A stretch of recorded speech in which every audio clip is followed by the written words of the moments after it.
Please tell us about the order and how you came to discover it exists. Well, thank you. I'm very happy to be here. The order is truly a secret society.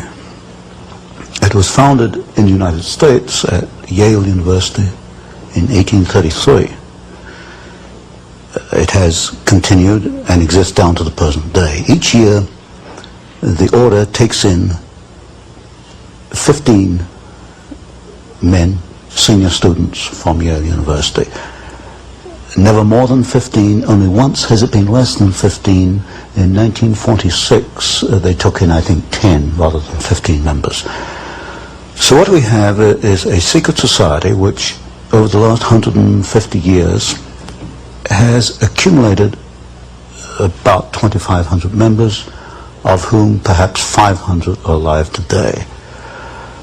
Of this 500, perhaps 100 are actively in pursuit of the objectives of the order. It's not another college fraternal society. Yale University is the only university in the United States, or indeed the world, which has senior societies. These are societies where the 15 are selected in the junior year and actually are initiated at the beginning of the senior year. They stay on campus only 1 year as members. They are called knights. When they graduate, they leave the university, they go out into the world, then they're known as patriarchs. So at any one time you only have 15 knights in existence, and for the rest of their lives they're known as patriarchs. And they work during their lifetime, or a number do, towards the ends of the order. They are pretty much guaranteed success. Certainly they're guaranteed financial success. And in my reading of the material I have, I infer that so long as they go along with the purposes of the order, so long as they gear their careers and their lives towards certain ends, then they are guaranteed success.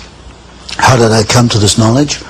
Well, up to 6 months ago, I denied that there was a conspiracy, because, frankly, I couldn't prove one. I suspected a conspiracy, but I couldn't prove there was one until 6 months ago.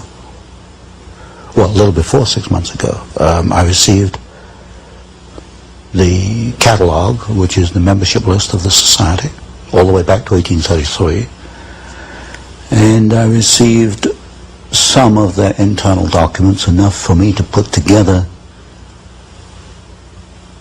the way they correspond with each other, the operations within the order, to some extent their problems, and to some extent their objectives. Now this is the book, An Introduction to the Order, by Antony C. Sutton. It has a skull and bones on the front and 322. The 322 is an identification. The order has a temple on the Yale campus. A temple? A temple, yes. It's a building maybe this 50, 60 feet by 40 feet, maybe 40 feet high. There's no windows, two big steel doors. We know what the temple looks like because back in 1880s, a number of Yale students became a little unhappy about what was going on inside this temple. When they went by it at midnight, sometimes they heard strange noises and all kinds of rumors on the Yale campus as to what this might be. There was a break-in. I call it the Yale Gate. There was a break-in to the temple, and the students who broke in cataloged what they found, and they made a drawing, a design of the interior of the temple. And three of the rooms are numbered. One is 322, one is 323, and one is 324. 322 is also, I suspect, the chapter number. And also in correspondence between members, they conclude their correspondence where you and I will conclude yours truly or yours sincerely. They conclude yours in 322. Why 322? There are several theories for this. One is that the order originated with Demosthenes the Greek in 322 BC. That's one theory. Another one is that it stems from the founding date in the United States, which was 1832. So really we have the last two numbers, 32, the second chapter founded in 1832. The skull and crossbones are prominent in their ceremonies, initiation ceremonies. This is a symbol of death. Now, why would they take a symbol of death? Yes, from what I understand, when a new member is initiated, that would be in the senior year at Yale, he's placed within a coffin. Oh my. And now we only know this from the Yalegate papers, at least I call it Yalegate. And from the photographs we have of members inside the temple, many of these photographs are the 15 sitting around a table, and they have the skull and the crossbones sitting on the table in front of them. It is the symbol of death, and it has been called the Brotherhood of Death, and I think it probably more adequately should be called the Brotherhood of Death. So what I've had to do is look at the history, the biographies of the leading members of the order, and reconstruct their career, and see if there's a common pattern in their careers. While doing that, I came across some interesting documents. Some members apparently are not too happy once they become involved with this after 10 or 20 years. One member in particular left a memorandum. He wrote it in 1932. It was buried away in his papers. I don't think anybody found it before I did. And it was a 6-page memorandum on the order, naming some of the members, and said it was the most sordid thing ever happened in the history of man. So, but to come back to my point, I have to reconstruct the objectives. What are the objectives? In the words of one member, might is right. If you have the power, you use it to achieve your objectives. What is the objective? As you look at the histories of individual members, it can only be one thing: to acquire power, to keep power, to use power for their own purposes.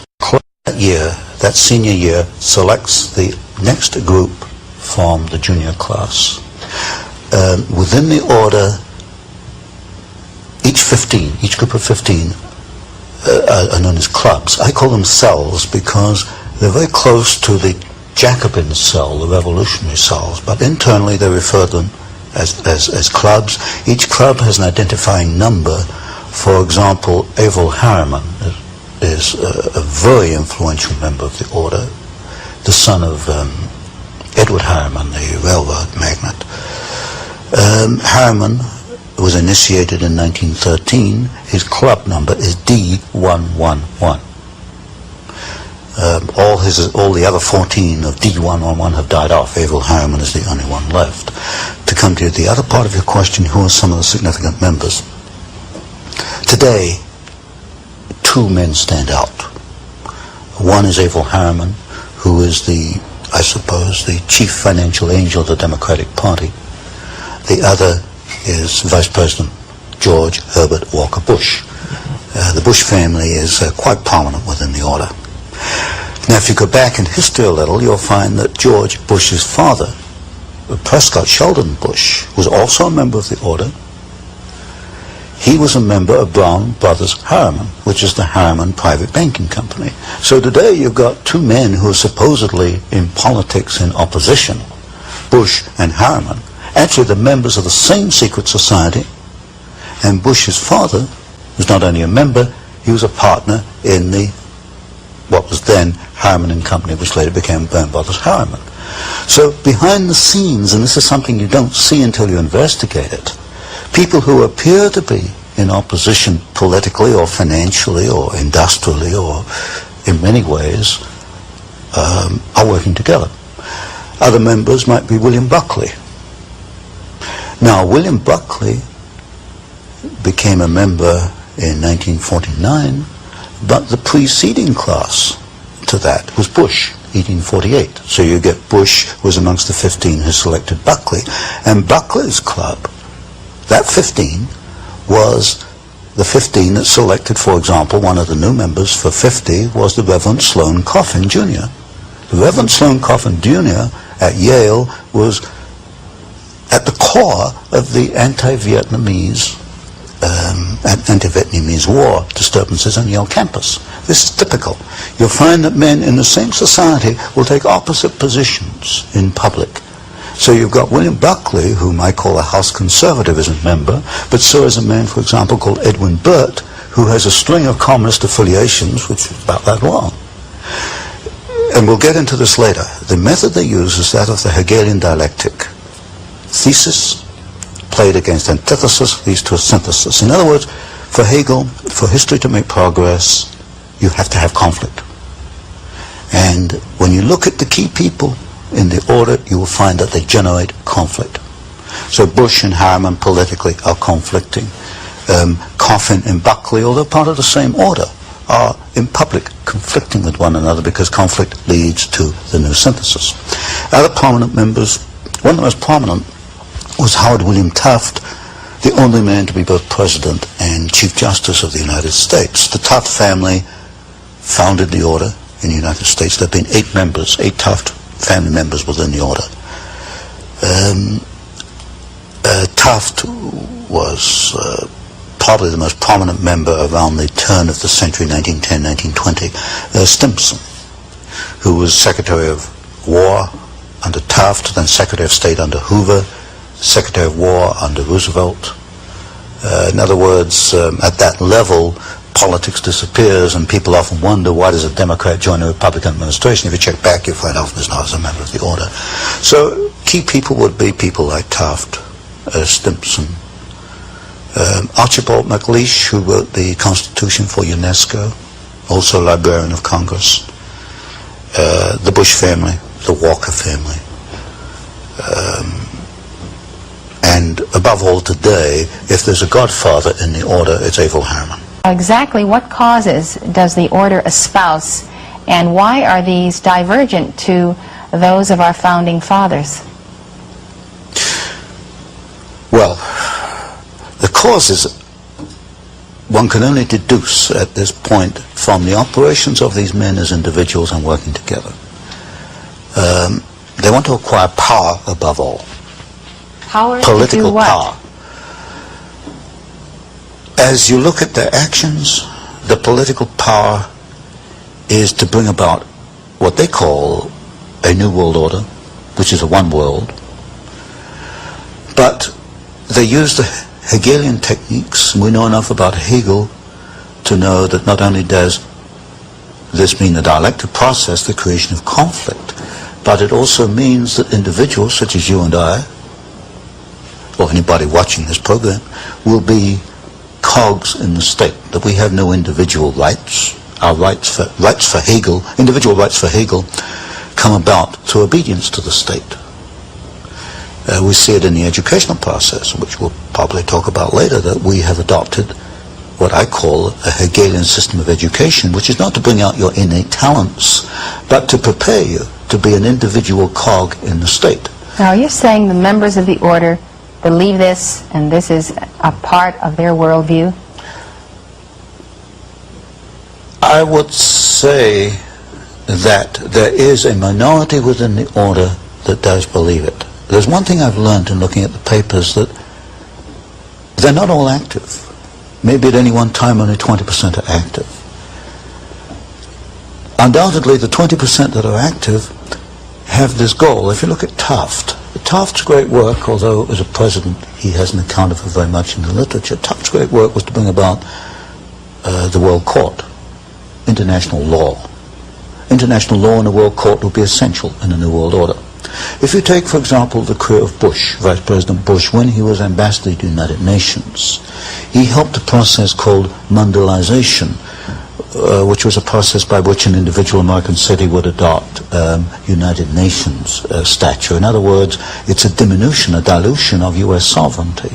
So if you look at these individuals, Stimson is another very good example. Averell Harriman, certainly, in the way he's financed the Soviet Union, he's worked towards the build-up of the Soviet Union. If you look at these individuals and ask what is the common pattern is the creation of a one world.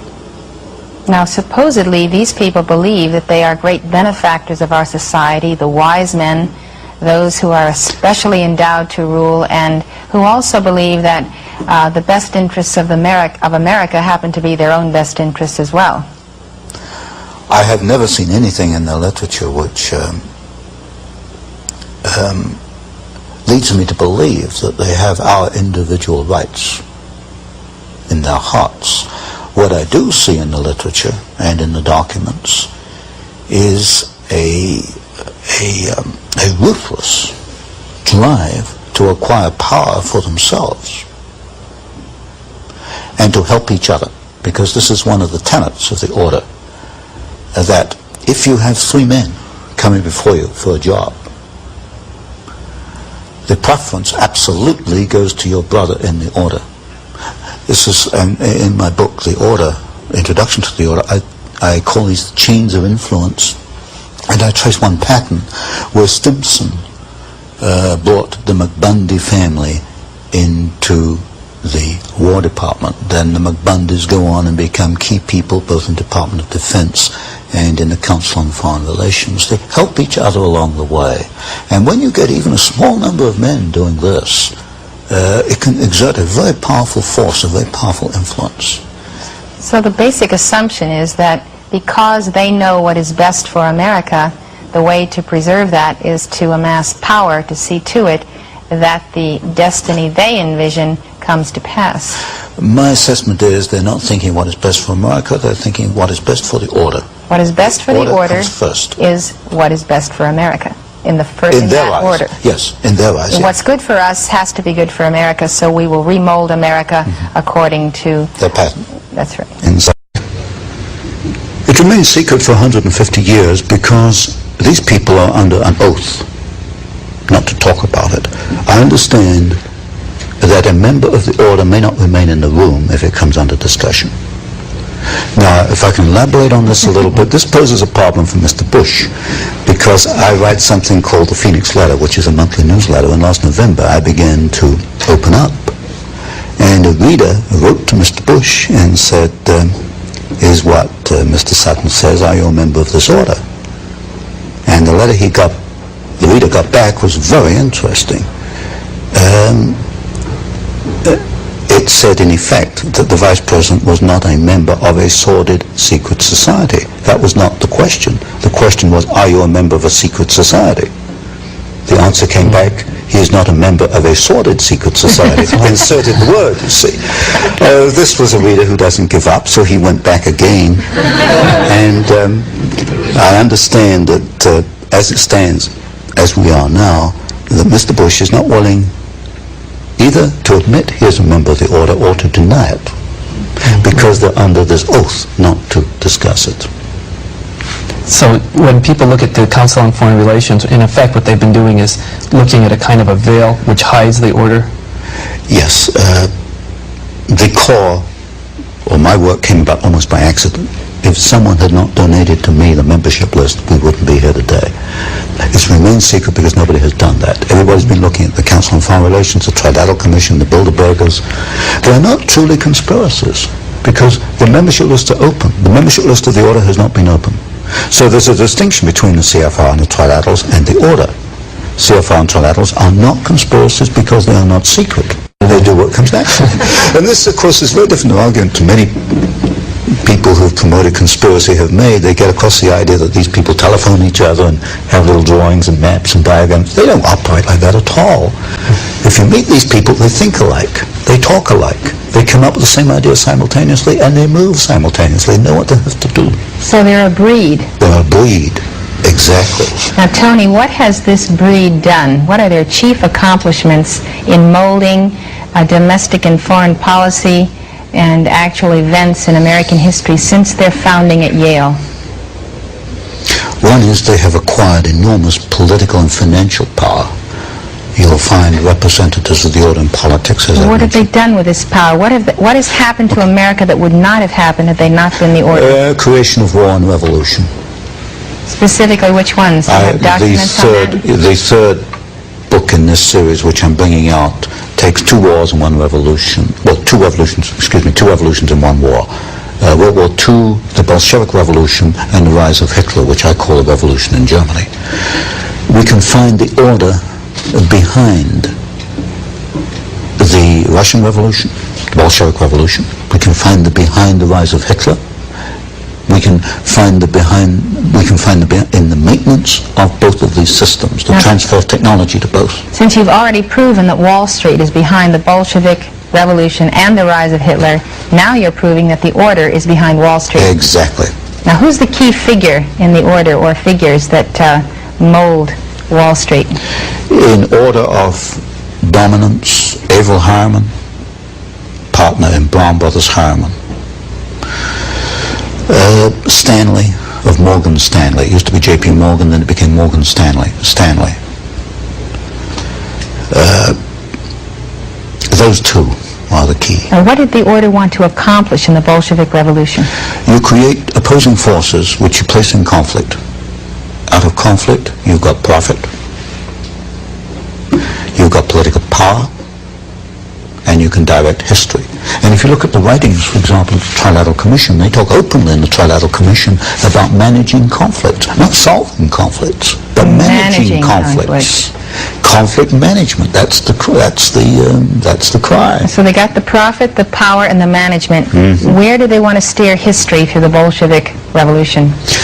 They wanted to set up, and they did, two opposing forces. Out of that came World War II.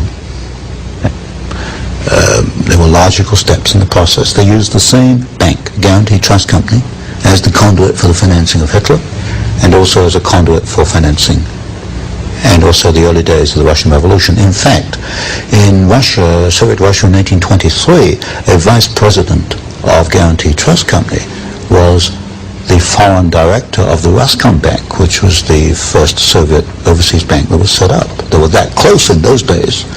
You will get a very close relationship between the early Hitler days and members of the order, which is in the third. I think the order has been at war with the United States in general since 1833. There's no question about that when you look at their individual actions. And that is because if the flower of the United States, the flower of freedom, was to become what its potential was, their very elite positions would not have a stronghold. Exactly. Exactly. The greatest single threat to this breed that has antedated Christ is the nation that has itself founded upon a constitution that guarantees, absolutely guarantees, the rise of the individual. This is one of the problems. They cannot live with the Bill of Rights. In fact, this is why when Archibald MacLeish, a member of the order, wrote the Constitution for UNESCO, it was built into there that UNESCO would gradually try to erode press freedoms. In the Trilateral Commission, you'll find the same criticism: too much freedom of the press. There's just too much freedom for these people. They can't live with the Constitution. They tried to change the Constitution through the Fund for the Republic down here in Santa Barbara. They've not been successful yet, but they realize that there are roadblocks they've got to overcome to achieve what they want.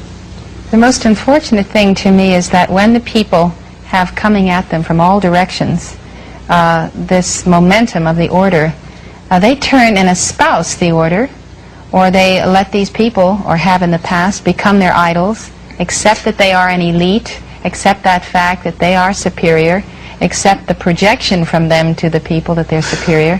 Yes. And today you will find people agreeing with the limitation of freedom in various sectors of this country for various purposes. That's a very unfortunate part of our society, that too many people are willing to abandon freedom for security, or what they see as security. You can get security in a Siberian gulag, but you can get freedom in Hitler's concentration camp. But too many people are willing to give up freedom for security. Too many people are willing to look at these people as miniature gods. And because they have achieved power, don't ask how did they get power or what they're going to do with the power, but just the fact that they have power makes them a god, and therefore they worship them. This to me is unbelievable. People, I put in one of my books, we've got 20, 30 million degree holders in the United States. People who've earned a college degree, but they don't question statements which are made by these people. Well, it's an amazing thing that people, educated people, can accept that the interference with private property rights, or with the press, or public assembly, or religion, free speech, the interference with that can somehow be necessary to the continuity of the republic, or the security of the nation. It's ridiculous. I can't answer for these people. All I hope is that they will examine their own consciences and their own mind.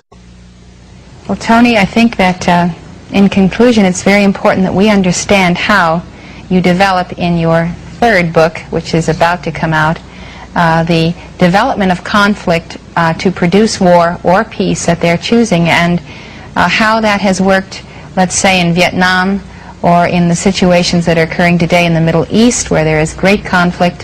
How is the order managing the conflict we see on the globe today? Well, it's, as I mentioned before, basically it is using the Hegelian dialectic. You establish one side, then you establish the other side, then you bring them into conflict, then you manage that conflict. So you establish Soviet Union, you establish Hitler, you bring them into conflict, World War II. By managing the conflict, you can control the next decade or so. And as I mentioned, we built up the Soviet Union. We're building up that China today, communist China. We're even going to send the military technology. So by 1990, 2000, we've established the two sides. We bring them into conflict. Now tell me, why does Reagan go along with these agreements with Red China, which he just did, to supply this technology? He's not a member of the order. Why does he respond to its stimuli? Because you've got a group within the administration who are members, who are connected with the order. When you get a group quite capable men working together, they can wear down opposition, they can erode opposition, because they're all kind of marching in step.